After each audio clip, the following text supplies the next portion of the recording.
ever had a terrible, horrible, no good, very bad day? I think we all can say we've experienced a day where it feels like everyone and everything is out to get us. I experienced one of these days a couple weeks ago. I was headed to the gas station, which for most is like a simple, mundane task. For me, it's not like that. I'm a very anxious driver, and I don't typically let my gas tank get below a quarter. Like, that's scary territory for me. But at this point, I'm driving to the gas station, and my gas light is on. And I don't know what to do in this moment. I'm gripping the wheel a little tighter. It's really scary.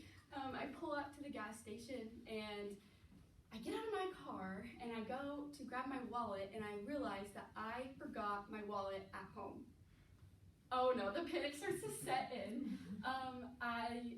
This is a little bit embarrassing to admit, but I drove about 10 minutes away from my house when there is a gas station like a minute away from my house.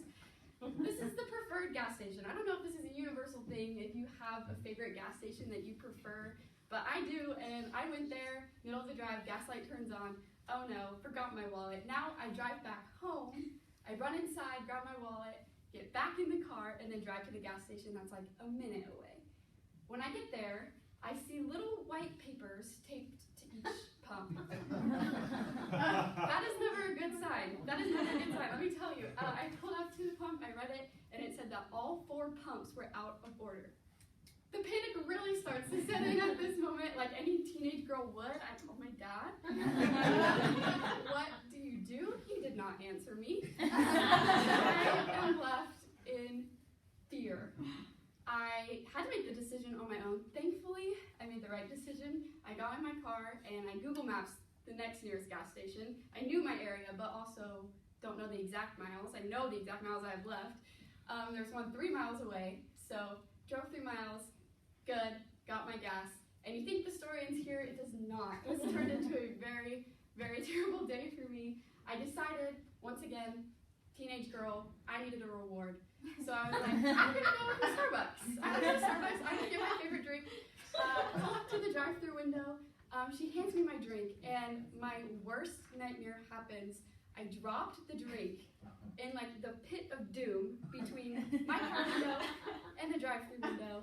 And when you reach the point of a terrible, horrible, no good, very bad day, I feel like that triggers tears. I begin to audibly cry in front of the Starbucks worker, and she does not have compassion for me, and I saw her face, and I'm a people pleaser, so when she looked angry at me, I was like, it's okay, and I drove away without my drink.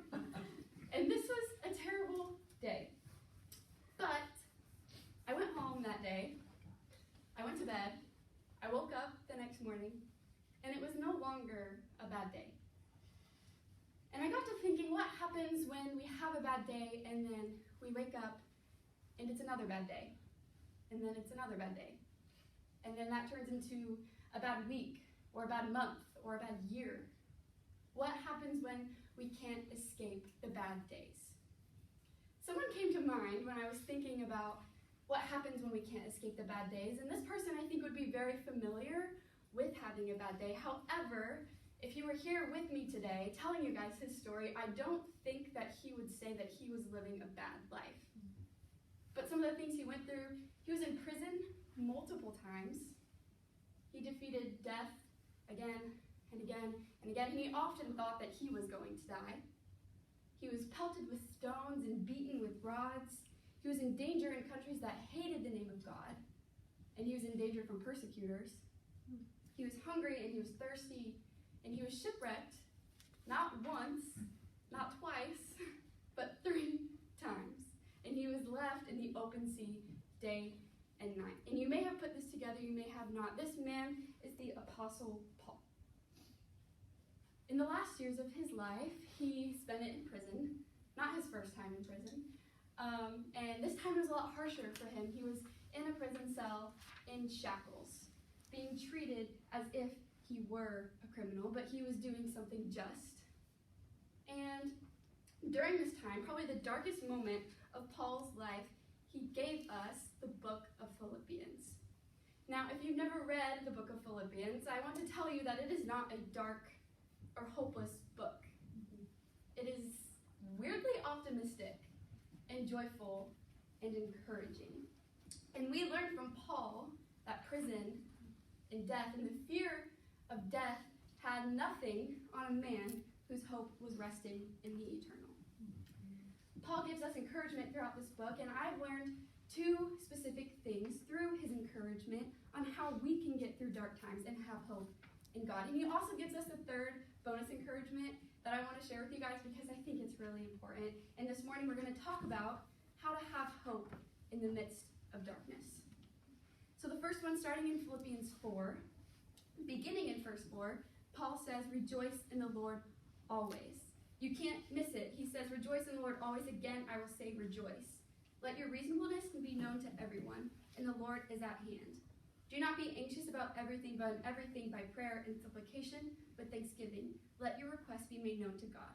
And the peace of God will surpass all understanding and will guard your hearts and your minds in Jesus Christ. I want to clarify something before we move forward, that this rejoicing, this joy that Paul is talking about is not to be confused with this humanly, worldly feeling of happiness. You see, when circumstances go bad, we have a happiness meter that will quickly go down with the flip of a switch. But Paul, he's not talking about that. He's talking about joy. Joy is constant. Joy is unwavering. And he knows that rejoicing in the Lord always is necessary. And rejoicing, what does rejoicing look like? It looks like prayer, constant prayer, thankful prayer, the thankful prayer that he's talking about. It looks like hunger to know more about God and rejoicing in what we learn. And it looks like worship. And that last one, worship, if there's anything I've learned in my life, it's that worship and anxiety, they can't coexist with each other. It doesn't work. And I've been loving learning about the life of Paul. And as I was thinking about this concept, I was drawn to Acts 16.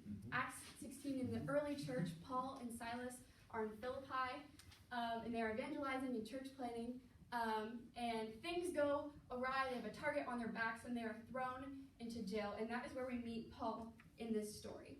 Starting in verse 25, it says, "About midnight, Paul and Silas were praying and singing hymns to God, and the prisoners were listening to them. And suddenly there was a great earthquake, so that the foundations of the prison were shaken. And immediately all the doors were opened, and everyone's bonds were unfastened." Paul and Silas, they were rejoicing so they wouldn't have the energy to worry. And Paul, it's important to recognize that Paul is not telling us to do something in Philippians 4 that he doesn't already know to be true. He knows the fruits of his labor through this experience, and I'm not talking about the earthquake that happened after. We learn later on in Acts that the jailer at the time was getting ready to end his own life because all of his prisoners escaped. Like, he thought it was the end for him. But that's when he meets Paul and Silas, and they stayed, even though they knew they didn't deserve it. They stayed, and the jailer learned about Jesus through them, and after, Paul baptized his entire family. And I want to continue in Philippians 4. I intentionally skipped these final verses, 8 and 9, and it says, "Finally, brothers, whatever is true, whatever is honorable, whatever is just, whatever is pure, whatever is lovely, whatever is commendable, if there is any excellence, if there is anything worthy of praise, think about these things. What you have learned and received and heard and seen in me, practice these things, and the peace of God will be with you." Paul is not he's not telling us to rejoice always and not telling us how. He's telling us how in these final verses, remembering the goodness of God and remembering that God is true, honorable, just, pure, lovely, commendable, excellent, and worthy of our praise. That is how we can rejoice in the Lord always. And we learned that Paul, he has learned that the peace of God in that final verse is better than understanding his circumstances. And I want to say that again and let that sink in with you. The peace of God is better than understanding your circumstances. And I want to acknowledge what happens when, like we've talked about previously, what happens when those circumstances become too much for us to handle. What do we do next? Thankfully, Philippians 4 continues, and Paul gives us our second way to have hope in the midst of darkness, and that is to be content. Beginning in verse 11, it says, "Now that I am speaking of being in need, for I have learned in whatever situation I am to be content." Now, I think it is, again, important to recognize that contentment is not a feeling that we will wake up with naturally, especially in Paul's situation. He's in prison.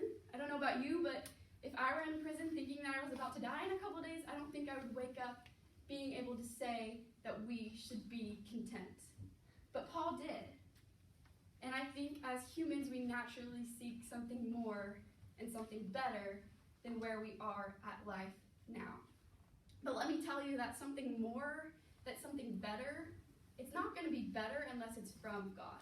Like, it's only going to be better if it comes directly from God. And we have these expectations for God, for this better, and for this more that we're searching for.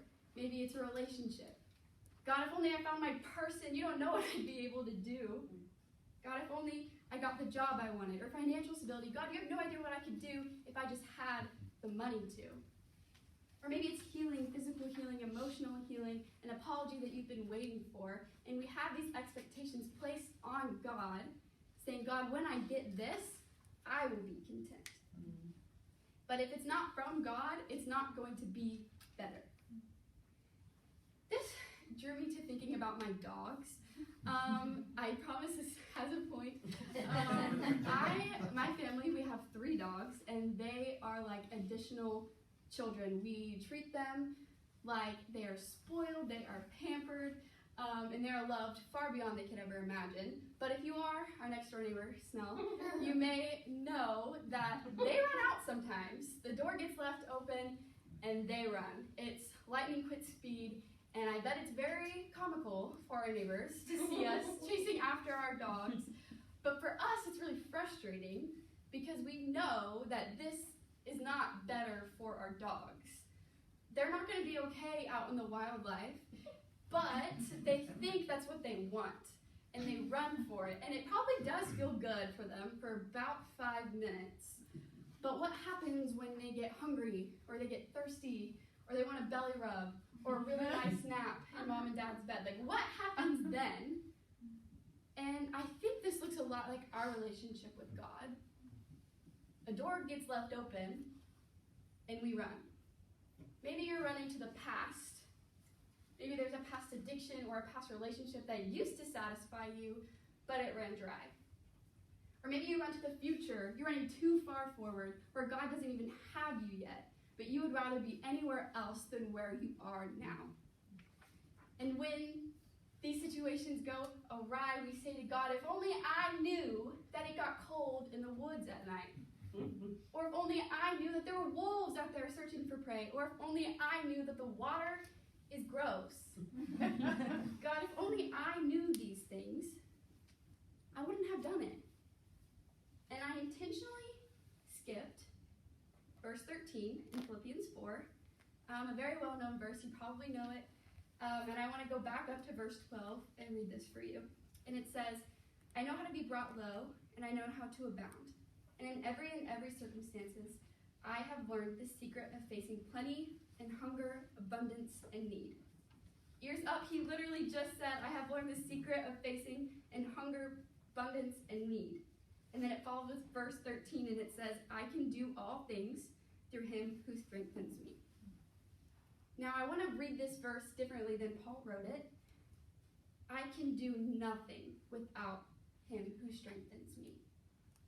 Paul just gave us the secret to contentment, and that is knowing that we can do all things through him who strengthens us. Paul is our proof that no matter how hard life gets, we can get through it with the strength of the Lord. And now on to our third kind of bonus thing that we learned from Paul. And this isn't in the explicit text, it's just an interpretation. But Paul could not have gone through the season that he went through alone. And you probably think, Norah, he was alone. He was in a prison cell. And to that I say we have the book of Philippians. Why did Paul write Philippians? Well, Paul is writing to the Philippians, who was his greatest church relationship. He established a relationship with these Philippians. And although he was physically alone. He wasn't alone. They sent him gifts. They wanted to be with him. They reached a hand out to Paul. And this is a letter to Paul, from Paul, thanking them. And we learn this in verse 15 or 14, and it says, "Yet it was kind of you to share my trouble." Verse 15, it says, "And you Philippians yourselves know that in the beginning of the gospel, when I left, no church entered into partnership with me in giving and receiving except you only." Paul was able to write Philippians because the Philippians reminded him of the hope of Jesus. They didn't save him, that's God's job, but they reminded him of the hope that he has, and then he was able to extend a hand to all of us so that we can learn how to have hope in Jesus. And now, I want to close today with a story of another man who came to mind in the beginning. And you may piece this story together if you haven't heard of it.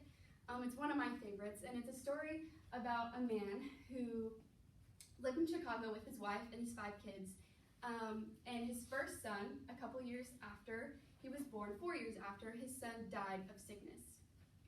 A couple years after that, he decided he wanted to take his family on a vacation, have a sense of normalcy in life, but he sent his family a day ahead of him because he had prior work commitments.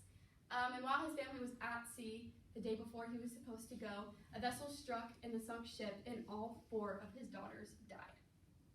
All 4 of his daughters died, and he was the one who had to receive a letter from his wife that said, "I am saved, but I'm alone."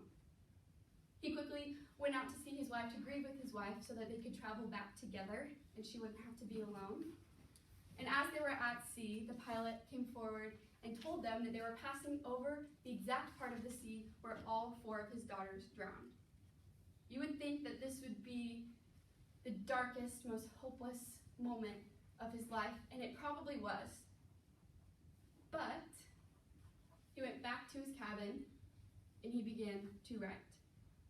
And he wrote one of the very famous lines that we know today. He wrote, "It is well with my soul." Knowing the context of that line and that hymn and that song that we know so well can give us hope, because he had hope. He lost everything.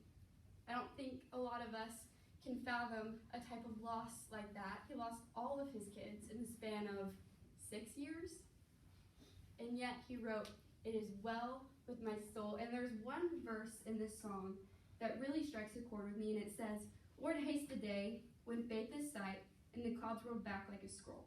The trumpet shall resound, and the Lord shall descend, and even so, it is well."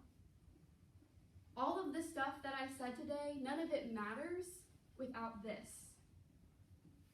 Jesus is our ultimate hope. This line in the verse, "The clouds roll back, and one day our faith will be made sight," that is our hope. And none of that matters without this. That Jesus is coming back one day to save us from our sins, and we will be free to live with him. Pray with me. Dear Lord, I thank you for this day, God. I thank you for this opportunity to be in front of these people, God, and for you to be able to speak through us. And I pray for anybody in this room that may be walking through a dark time. I pray that they were able to see a glimpse of hope today, God. And we thank you for Jesus, who is our ultimate hope. And I thank you that we are able to praise you, and we are able to rejoice in you, and we are able to be content in you, God. And I pray that we are all able to find people to help us through our darkness. And it's in your name we pray. Amen.